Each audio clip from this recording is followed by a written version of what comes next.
Hello दोस्तों, आपका स्वागत है हमारे चैनल इंडियन अफेयर्स पर।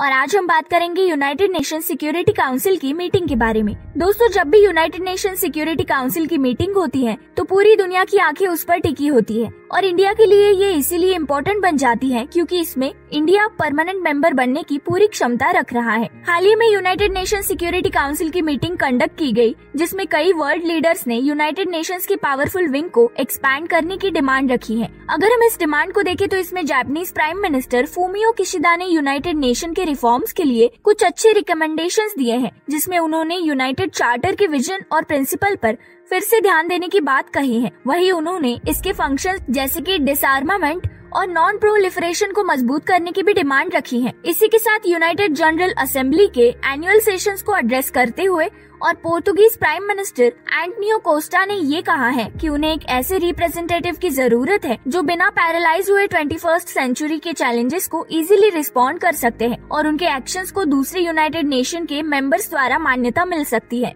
इसी के दौरान उन्होंने एक अच्छी बात कही और वो ये है कि आज का वर्ल्ड 1945 के उस वर्ल्ड से बहुत डिफरेंट है जब 51 देशों ने सैन फ्रांसिस्को में यूनाइटेड नेशंस की स्थापना की थी। इसलिए आज अफ्रीकन कॉन्टिनेंट, ब्राजील और इंडिया के यूएनएससी में बहुत कम रिप्रेजेंटेटिव्स है। वही कुछ कंट्रीज ऐसी भी हैं जो छोटी होने की वजह से यूनाइटेड नेशंस में फेयरली रिप्रेजेंट नहीं कर पाती है। और अगर हम ध्यान दें तो इसी तरह के रिफॉर्म की बात यूक्रेनियन प्रेसिडेंट ने भी की थी, जिसमें उन्होंने ये कहा था कि अफ्रीकन, लैटिन अमेरिका, कुछ एशियाई देश, सेंट्रल ईस्टर्न यूरोप को वीटो पावर न मिलने की वजह से इम्बैलेंस क्रिएट हुआ है और ऐसी बात जो यूक्रेन कर रहा है वो रशिया कभी नहीं करेगा, जबकि रशिया यूनाइटेड नेशंस काउंसिल का एक परमानेंट मेंबर है और कुछ रीजंस की वजह से जापान, ब्राजील, इंडिया, जर्मनी और यूक्रेन परमानेंट मेंबर नहीं है। पर एक दिन जरूर आएगा जब इस इशू को रिजॉल्व कर दिया जाएगा। इस मीटिंग के दौरान यूएस प्रेसिडेंट जो बाइडेन ने जर्मनी, जापान और इंडिया के परमानेंट मेंबरशिप को सपोर्ट करने की ही बात कही है। और अगर हम ध्यान दें तो इंडिया बार बार यूनाइटेड नेशन के लॉन्ग पेंडिंग रिफॉर्म को